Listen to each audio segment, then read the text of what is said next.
Welcome students. Today I am going to discuss basic points related to hire purchase system and preparation of analytical table. आज हम आपके सामने में किराया क्रय पद्धति हायर परचेस सिस्टम के महत्वपूर्ण और आधारभूत बातों की चर्चा इस प्रेजेंट वीडियो में करेंगे। साथ ही साथ एनालिटिकल टेबल प्रिपरेशन की भी जानकारी आपको इसी प्रेजेंट वीडियो में विथ एन एग्जाम्पल उदाहरण के साथ स्पष्ट करेंगे। जैसा कि पिछले वीडियो में बतलाए थे, introduction of hire purchase system, जिसमें हम आपको स्पष्ट रूप से बतलाए थे कि हायर परचेस सिस्टम में परचेजेज और सेल का ये एक सिस्टम है ये, जिसमें कि पेमेंट की facility equal to their rent, assets के रेंट के बराबर वैल्यू में पेमेंट की सुविधा दी जाती है। वैसे other system of purchases and sale भी है, जैसे cash system of purchases sale most popular है, जिसमें कि इंस्टेंट हम सामान को ले आते हैं और सेम टाइम में पेमेंट कर देते हैं। क्रेडिट सिस्टम जैसा कि बतलाए हम, जिसमें कि वैल्यू ये एसेट्स हम इमीडिएटली ले आते हैं, लेकिन एसेट्स और सर्विसेज का पेमेंट हम इन ड्यू कोर्स बाद में करते हैं। इंस्टॉलमेंट पेमेंट सिस्टम, जो कि आज के एज में बहुत ज़्यादा यूज़ में आ रहा है, इसका कारण हम बतलाए कि चीज़ें जब महंगी होती हैं तो आम आदमी के पहुंच में नहीं होता है, तो उनकी परचेजिंग कैपेसिटी इतनी नहीं होती है, तो उनके पहुंच में बन जाए, इसके कारण से इजी इंस्टॉलमेंट में पेमेंट्स की सुविधा दी जाती है। तो इस सिस्टम को हम इंस्टॉलमेंट पेमेंट सिस्टम के नाम से जानते हैं। अब वैल्यूएबल थिंग्स की जब बात आती है, तो अगर सामानों का कीमत बहुत ज़्यादा है और बहुत इम्पॉर्टेंट या बेसिक नीड की ज़रूरत की चीज़ें हैं, जैसे हम आपको बतलाए थे रोटी, कपड़ा और मकान तीनों बेसिक नीड है। रोटी कपड़ा तो अवेलेबल है, लोगों के बस में है, लेकिन मकान लोगों के पहुंच में नहीं है। तो ऐसी कीमती चीज़ों के पहुंच में ना होने के पीछे में कारण क्या है? तो उसका हाई वैल्यू या बहुत बड़ा दाम। तो इस दाम के पेमेंट की कैपेसिटी हर एक आदमी में नहीं है, लेकिन छत हर एक आदमी की ज़रूरत में है। तो हम आपको बतलाए थे, अगर ऐसी चीज़ें बना करके लोगों को दे दिया जाए और कहा जाए कि आप रेंट पेइंग कैपेसिटी में हैं, आप उसी के आसपास पेमेंट करके वैल्यू ऑफ एसेट्स का पेमेंट इन लॉन्ग टर्म 15 साल, 20 साल, 10 साल में आप कीजिए, तो उस वैल्यू का पेमेंट हो जाएगा और ओनरशिप भी आपको ट्रांसफ़र कर दिया जाएगा और अधिकांश लोगों के पास मकान हो जाएगा। इतना ही नहीं, एम्प्लॉयमेंट जनरेशन के पॉइंट ऑफ व्यू से भी हम बतलाए थे कि इस सिस्टम का डेवलपमेंट तेज़ी से हुआ है। इतना ही नहीं, हम आपको बतलाएं आर्म्स एंड एम्यूनेशन के परचेजेस की बात करते हैं देश विदेश में, तो ऐसी स्थिति में सेफ्टी के लिए, सुरक्षा के लिए ये बहुत ज़रूरी चीज़ें हैं और इतनी कीमती सामानों को ख़रीदना हर एक देश के कैपेसिटी में नहीं है। तो हायर परचेस सिस्टम से ही ऐसी चीज़ों को ख़रीदा और बेचा जाता है। तो ऐसा नहीं है कि बेसिक नीड के चीज़ों को ही ख़रीदा बेचा जाए, भले ही इसका origin and development basic need के कारण हुआ, ओरिजिन बेसिक नीड के कारण हुआ, लेकिन डेवलपमेंट की बात करें तो इसका यूज़ डिफरेंट फील्ड में होने लगा। और हम आपको पहले ही बतलाए थे कि परचेजेज और सेल का कौन सा सिस्टम परचेज दुकानदार अप्लाई करे, तो निश्चित रूप से वेंडर या सेलर जो है वो देखता है कि अगर सामान हमारे से नगद में नहीं बिक पा रहा है तो क्रेडिट फैसिलिटी में बेचता है, उससे भी ज़्यादा है तो इंस्टॉलमेंट में, और उससे भी बहुत ज़्यादा सामान है तो ऐसी स्थिति में हायर परचेस सिस्टम से परचेज सेल की बात करता है। जैसा कि हम आपको बतलाए, हायर परचेस सिस्टम क्या है? A system of purchases and cell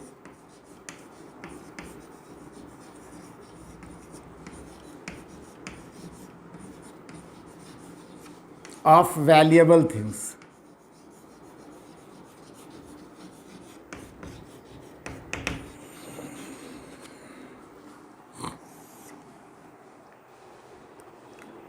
दूसरी महत्वपूर्ण बात है कि इस सिस्टम का पार्टीज कौन कौन सा है,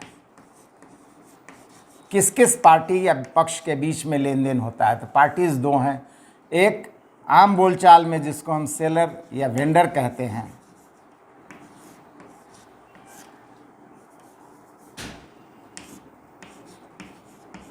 इस सिस्टम में, इस चैप्टर में हम इसे हायर वेंडर के नाम से जानेंगे। तो पार्टी दो है, एक हायर वेंडर और दूसरा परचेज़र या बायर, जिसे हम इस सिस्टम में हायर परचेज़र के नाम से जानेंगे। इस चैप्टर में हम इसे हायर परचेजर के नाम से जानेंगे। जैसा कि हम बतलाए, इसमें पेमेंट में फैसिलिटी दी जाती है। तो facility given in the payment of value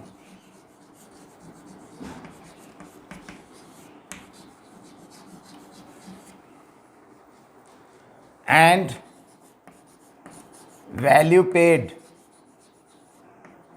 in installment equal to their rent amount, एकदम उसके किराए के समान।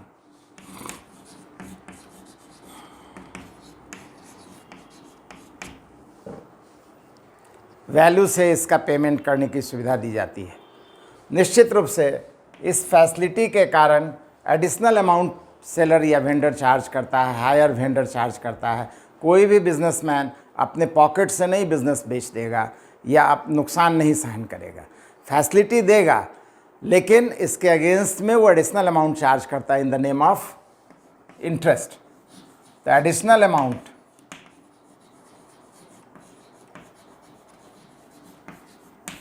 टू बी चार्ज्ड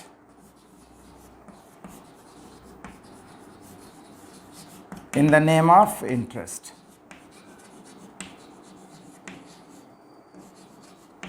ब्याज के नाम से अतिरिक्त मूल्य लिया जाता है। और साथ ही साथ ओनरशिप का ट्रांसफ़र कब होगा? निश्चित रूप से यहाँ जनरेशन लग जाते हैं पेमेंट होने में, और ऐसी स्थिति में ओनरशिप के ट्रांसफ़र की बात करें तो ओनली आफ्टर फाइनल पेमेंट ही ओनरशिप का ट्रांसफ़र होता है। तो ओनरशिप ट्रांसफर्ड,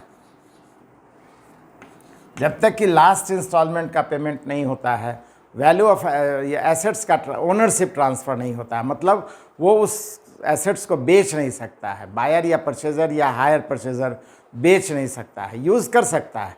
उसे एग्रीमेंट डेट में दे दिया जाएगा कि भाई आप इसका इस्तेमाल कीजिए, लेकिन ओनरशिप का transfer only after final payment होगा। Ownership transferred only after final payment.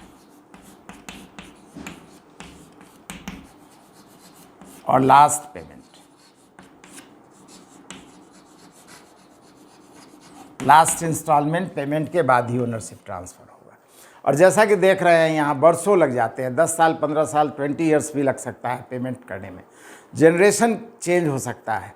तो ऐसी स्थिति में किसी भी सर्कमस्टांसेस में हो सकता है हमारा इंस्टॉलमेंट पेमेंट में डिफ़ॉल्ट आ जाए, त्रुटि आ जाए, बंद हो जाए। तो in case of default in payment,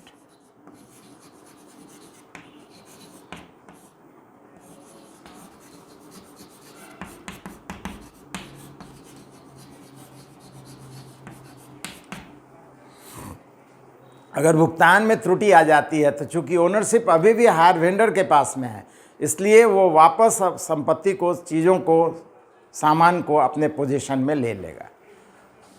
the higher vendor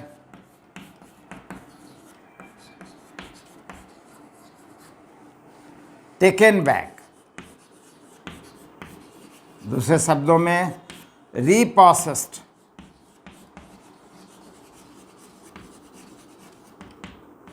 the stock.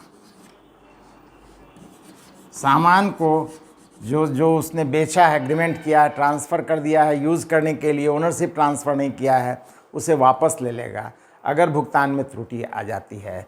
और उस दिन तक के पेमेंट वैल्यू को and payment amount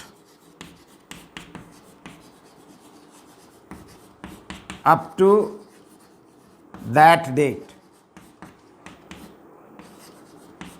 retained by higher vendor and treated as rent। इस तरीके से प्राप्त पैसे को किराया मान करके जब्त कर लेगा। ओनरशिप रहने के कारण सामान भी वापस ले लेगा और अब तक जो पेमेंट हुआ है उसको किराया मान करके जब्त कर। परचेजेज और सेल का कोई भी सिस्टम हो, there must be agreement. Agreement is compulsory. बिना एग्रीमेंट का परचेजेज और सेल किसी भी सिस्टम में नहीं होता है। हाँ, हो सकता है एग्रीमेंट इशारे से हो जाए, समझ करके हो जाए, बिना बोले हुए हो जाए। अगर दोनों पार्टी एग्री करता है तो कोई ज़रूरत नहीं है आपस में विचार विमर्श करने का, बोल विचार करने का। जैसे एग्जाम्पल के रूप में हम जानते हैं इस पेन की कीमत 10 रुपये है। हम गए मार्केट में और बतलाए कि भाई हमें ये वाली पेन दीजिए, लिंक वाली पेन दीजिए। वो दिया, 10 रुपये दिए और लेकर के हम चल दिए। दोनों पार्टी एग्री किया, 10 रुपये उसका वैल्यू है, उसको पेमेंट मिल गया। 10 रुपये का सामान हमें चाहिए था, सामान हमें मिल गया। इसका मतलब यहाँ पर एग्रीमेंट है। अगर क्रेडिट सेल है तब भी हो सकता है बात बिना किए हुए, हम सिर्फ परिचित है, जान पहचान है और हम कहें कि बाद में पेमेंट करेंगे, तो वो पूछेगा भी नहीं शायद कि कब दीजिएगा। लेकिन हो सकता है यहाँ पर अगर पूछ बैठे तो हम बोल भी देंगे कि भाई 10 दिन बाद देंगे या महीने दिन बाद देंगे। यहाँ पर भी अगर दोनों पार्टी इस पर अपना कंसेंट दे देता है, एग्रीमेंट हो जाता है, तो फिर परचेज सेल हो जाएगा। इंस्टॉलमेंट पेमेंट सिस्टम में इंस्टॉलमेंट का अमाउंट कितना होगा, कैसे कैसे पेमेंट करना है, कितने पीरियड में पेमेंट करना है, इन सब बातों के लिए चूँकि वहाँ पर थोड़ी लंबी प्रक्रिया है, इसलिए most of the business centre में हम पाते हैं कि ये जो एग्रीमेंट होता है इन राइटिंग कर लिया जाता है। और हायर परचेज सिस्टम की बात करें, यहाँ तो पेमेंट और लंबे समय में होना है, 10, 15, 20, 10, 20, 15 ईयर्स में पेमेंट होना है। जनरेशन भी चेंज हो सकता है यहाँ पर, इसलिए हम कह सकते हैं कि agreement must be there and agreement must be in writing. लिखित होना चाहिए, प्रायः लिखित होता है। तो अब एग्रीमेंट में कौन कौन सी बातें होंगी, तो निश्चित रूप से परचेजेज और सेल कोई भी सिस्टम से हम परचेज़ करें, सामानों को कोई भी सिस्टम से परचेज़ करें, हर पार्टी जानना चाहता है कि अगर हम कैश परचेज़ किए होते तो क्या पेमेंट करना पड़ता। इसलिए एग्रीमेंट में जो सबसे इम्पॉर्टेंट पॉइंट आएगा, सबसे या important points of agreement,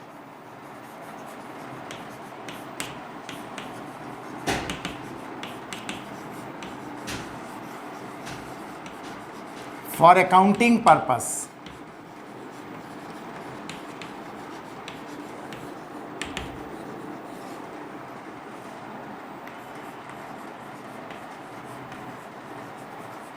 in hire purchase system। वो इम्पॉर्टेंट बातें कौन कौन सी है, तो जैसा कि बतलाए कोई भी सिस्टम हो, टीसीपी हर एक पार्टी जानना चाहता है, टोटल कैश प्राइस वैल्यू ज़रूर जानना चाहेगा। इसलिए हम क्वेश्चन बनाने के क्रम में हम देखेंगे क्वेश्चन में कि जिस भी एसेट्स को खरीदा गया उसका टोटल कैश प्राइस क्या है।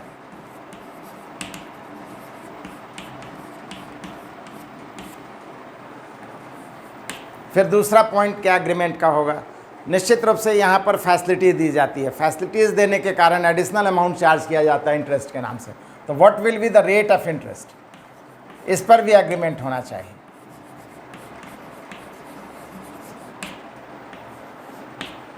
पेमेंट इन इंस्टॉलमेंट होता है, इंस्टॉलमेंट का अमाउंट क्या होगा ये भी क्लियर होना चाहिए।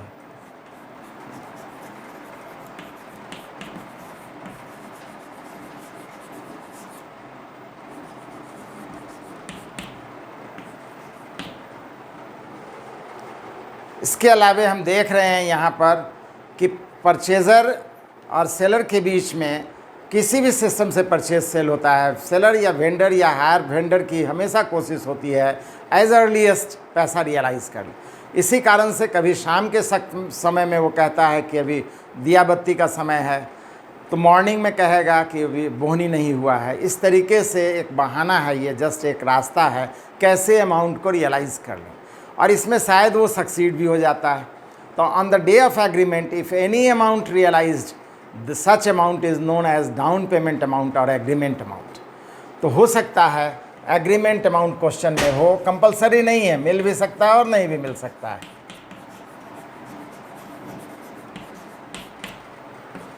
और लास्ट पॉइंट जैसा कि देख रहे हैं, परचेज़र सामान यूज़ कर ले रहा है, 10 साल तक यूज़ कर रहा है, तो वैल्यू ऑफ एसेट्स तो डिक्रीज़ हो रहा है। तो परचेज़र के पॉइंट से वैल्यू ऑफ एसेट्स जब डिक्रीज हो रहा है तो रेट ऑफ डेप्रिसिएशन क्या होगा और किस मेथड से वो डेप्रिसिएशन को चार्ज करेगा, इसकी भी इंफॉर्मेशन हम क्वेश्चन में ढूंढेंगे। तो डेप्रिसिएशन में दो बातें ढूंढेंगे। rate of depreciation and method of depreciation. Method में दो बार मेथड पाया जाता है, जैसा कि आप क्लास 11 से पढ़ रहे हैं। एक है स्ट्रेट लाइन मेथड या फिक्स्ड मेथड।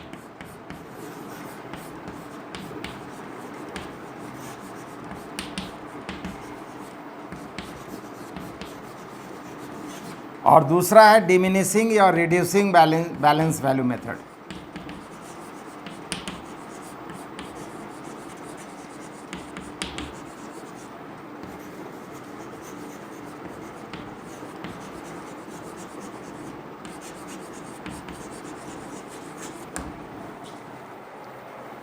इसमें क्या होता है कि बेसिक प्राइस या परचेज प्राइस या total cash price will be base for calculating depreciation in each and every year whole life of the assets.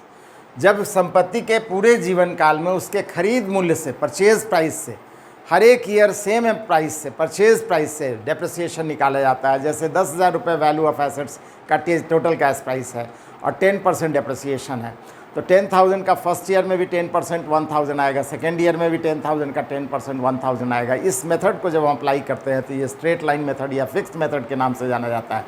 और डिमिनिशिंग में क्या होता है, when amount of depreciation calculated with remaining value of assets और means after depreciation value of assets. हमारे कहने का मतलब बेसिक प्राइस 10,000 है तो फर्स्ट ईयर में 10,000 का 10% डिमिनिशिंग है तो 1,000 डेप्रिसिएशन होगा। लेकिन सेकेंड ईयर में रिमेनिंग वैल्यू ऑफ एसेट्स 10,000 में से 1,000 डेप्रिसिएशन को माइनस कर देंगे, रिमेनिंग वैल्यू 9,000 का 10% 900 आएगा। थर्ड ईयर में 9,000 में भी 900 माइनस कर देंगे तो 8,100 का 10% 810 आएगा। तो अमाउंट ऑफ डेप्रिसिएशन यहाँ पर डिमिनिशिंग में डायरेक्शन में है, रिड्यूसिंग डायरेक्शन में, इसलिए नाम पड़ गया डिमिनिशिंग मेथड। और फिक्स्ड में amount of depreciation remain same और equal in whole life of that particular assets, इसलिए इसको फिक्स्ड एसेट्स कहते हैं। हर साल 1,000 रुपये डेप्रिसिएशन निकला था। यहाँ पर फर्स्ट ईयर में 1,000, सेकेंड ईयर में 900, थर्ड ईयर में 810, इस तरीके से रिड्यूस होता चला जा रहा था। तो ये इंपॉर्टेंट बातें हैं। हम क्वेश्चन को सॉल्व करने के क्रम में एनालिटिकल टेबल प्रिपरेशन के समय में इन बातों को क्वेश्चन से गौर करके देखेंगे और फिर हम उसका सॉल्यूशन या एनालिटिकल टेबल या valuation of each and every item during each and every period हम कैलकुलेट करेंगे in the form of analytical table. Analytical table बनाने के लिए जैसा कि हम पहले ही बतलाए थे, इसी वीडियो के पीछे में पार्ट में बतलाए हैं कि एनालिटिकल टेबल बनाने से पहले हमें क्वेश्चन में कुछ points of important points of agreement ढूंढना है। तो उन अगर पॉइंट्स ऑफ एग्रीमेंट को हम ढूंढ पाते हैं तो उसके बाद हम एनालिटिकल टेबल बना सकते हैं आसानी से। तो उसमें 3 इम्पॉर्टेंट पॉइंट्स हैं। नंबर 1 टोटल कैश प्राइस, मतलब अगर उस एसेट्स को, उस संपत्ति को कैश में परचेज करते हैं तो कितना पेमेंट करना पड़ता है। नंबर 2 इंटरेस्ट रेट, चूँकि यहाँ फैसिलिटी दी जाती है तो इसलिए किस रेट ऑफ इंटरेस्ट से उसका इंटरेस्ट प्रोवाइड करेंगे, चार्ज करेंगे। नंबर 3 है yearly instalment amount of instalment equal to rent होगा तो क्या अमाउंट होगा ये क्लियर होना चाहिए, ये स्पष्ट रूप से क्वेश्चन में ढूंढेंगे। तो शुरुआत के क्वेश्चन में ये तीनों इंपॉर्टेंट पॉइंट्स ऑफ एग्रीमेंट है, ये मिलेगा ही मिलेगा। हमारा नेक्स्ट पॉइंट ऑफ एग्रीमेंट जो कि कंपलसरी नहीं है, हर एक क्वेश्चन में मिलेगा, लेकिन अगर मिलता है तो अकाउंटिंग में हम यूज़ करेंगे, वो है डाउन पेमेंट अमाउंट। हम आपको बतलाए थे कि on the day of agreement अगर कोई अमाउंट ले पाता है हायर वेंडर तो उसे हम डाउन पेमेंट या एग्रीमेंट अमाउंट कहते हैं। है क्वेश्चन में तो अकाउंटिंग में हम यूज़ करेंगे, नहीं तो नहीं करेंगे। और इसके बाद लास्ट पॉइंट हम आपको बतलाए थे परचेज़र के पॉइंट ऑफ व्यू से, हायर परचेज़र के पॉइंट ऑफ व्यू से, कि जो परचेज़ करता है वो एसेट्स का यूज़ स्टार्ट कर देता है तो each and every year value of assets remains decreased या डिक्रीजिंग। तो इस कारण से उस डिक्रीज्ड अमाउंट को कैलकुलेट करने के लिए हम rate and method of depreciation को क्वेश्चन से ढूंढते हैं। तो एक क्वेश्चन हम आपके सामने में लिए हैं। क्वेश्चन में है Krishna limited purchase a machine on hire purchase system from Gopal limited. He paid ₹5,000 down and balance in 3 equal installment of ₹4,000 each at the end of every year. The cash price of machine is ₹15,000. Interest is charged at the rate of 10% per annum and charged depreciation at the rate of 10% with reducing balance value method.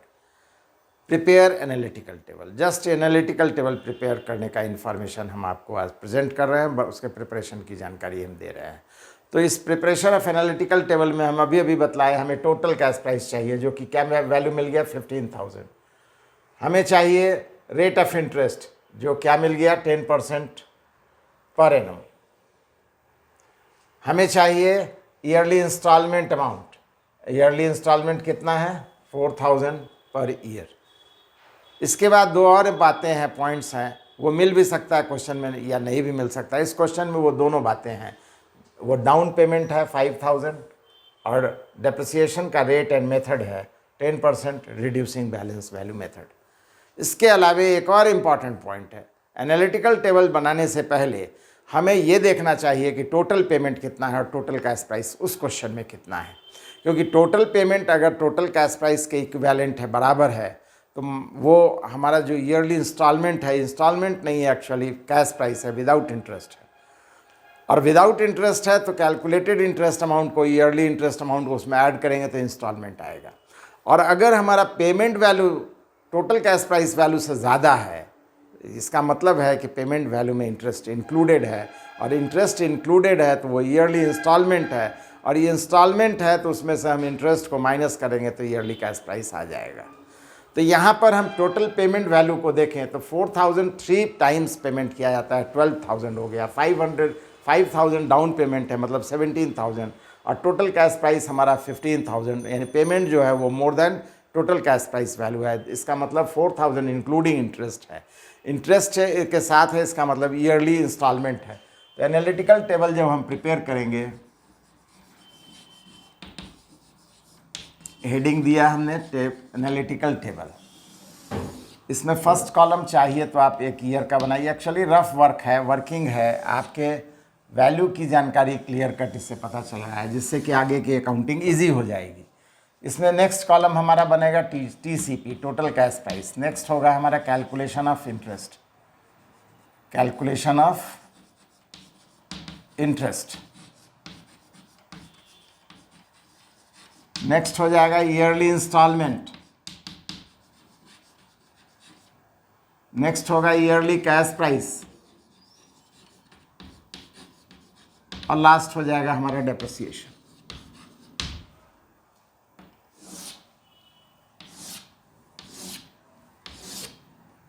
और first year में start कर रहे हैं। Total cash price क्या amount है तो 15,000।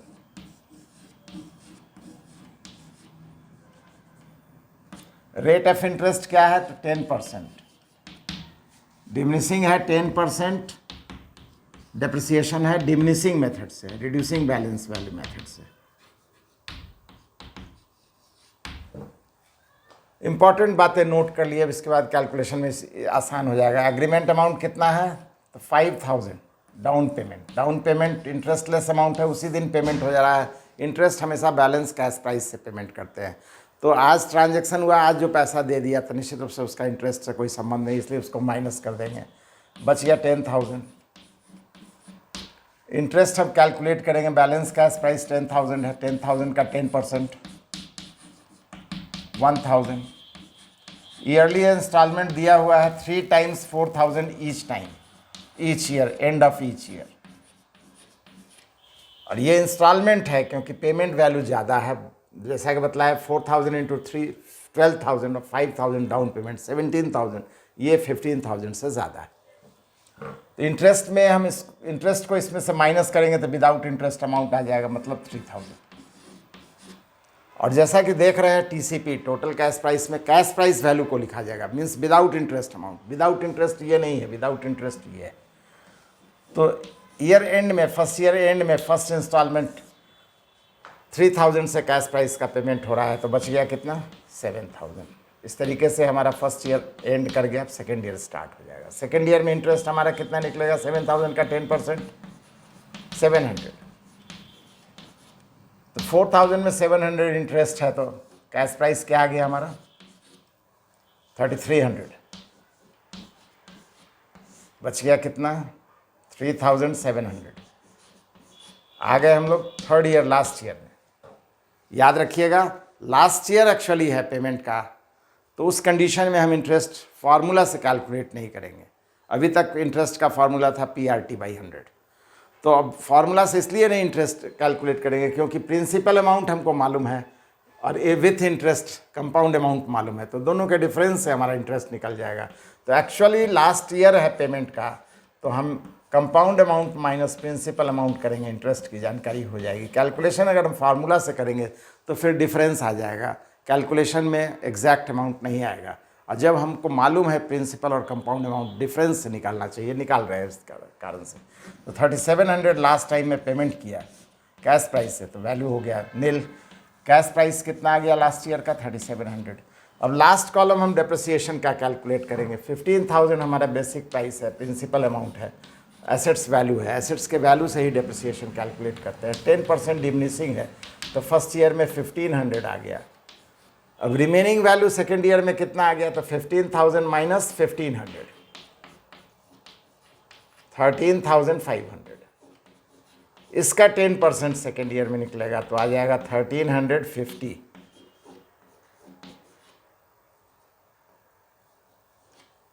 अब third year में हमारा रिमेनिंग वैल्यू क्या है? तो रिमेनिंग वैल्यू दोनों का डिफरेंस से आ जाएगा 50 रुपीज़, 4 1 5, 12,150 का 10% कैलकुलेट करेंगे तो 1215। इस तरीके से फर्स्ट ईयर में डिप्रिसिएशन है 1500, सेकेंड ईयर में 1350 एंड थर्ड ईयर में 1215 रुपीज़। हमारा एनालिटिकल टेबल इस तरीके से बन करके तैयार हो जाएगा। हर एक आइटम का देखिए, हर एक समय में क्या वैल्यू है इसकी जानकारी हो गई। अब हम अकाउंटिंग बनाएंगे तो इसी वैल्यू की मदद से हम वैल्यू को प्लेस करेंगे, रिकॉर्ड करेंगे। तो आज आपके लिए एक इम्पॉर्टेंट काम मिल गया, होमवर्क मिल गया है कि किसी भी क्वेश्चन का, आप स्टार्टिंग के किसी भी क्वेश्चन का, कारण कि क्वेश्चन में आगे कुछ प्रॉब्लम भी मिलेगा, तो शुरुआत के 7 8 6 क्वेश्चंस का आप आराम से एनालिटिकल टेबल प्रिपेयर कर सकते हैं। तो आप अपनी कोशिश करना है, आपका प्रयास होना चाहिए कि हर एक शुरू के क्वेश्चंस का एनालिटिकल टेबल बना लें। फिर भी अगर कोई समस्या आती है तो जिस लेवल में हम जानकारी दी है वहाँ तक की समस्या के लिए आप अपनी बात को कमेंट सेक्शन में रख सकते हैं। और आवश्यक रूप से बेल आइकन को प्रेस कीजिए, जिससे कि नोटिफिकेशन आपको टाइम टू टाइम मिलता रहे। हमें उम्मीद है आप हमारे वीडियो को ज़्यादा से ज़्यादा शेयर कीजिएगा, लाइक कीजिएगा और सब्सक्राइब कीजिएगा। Thank you.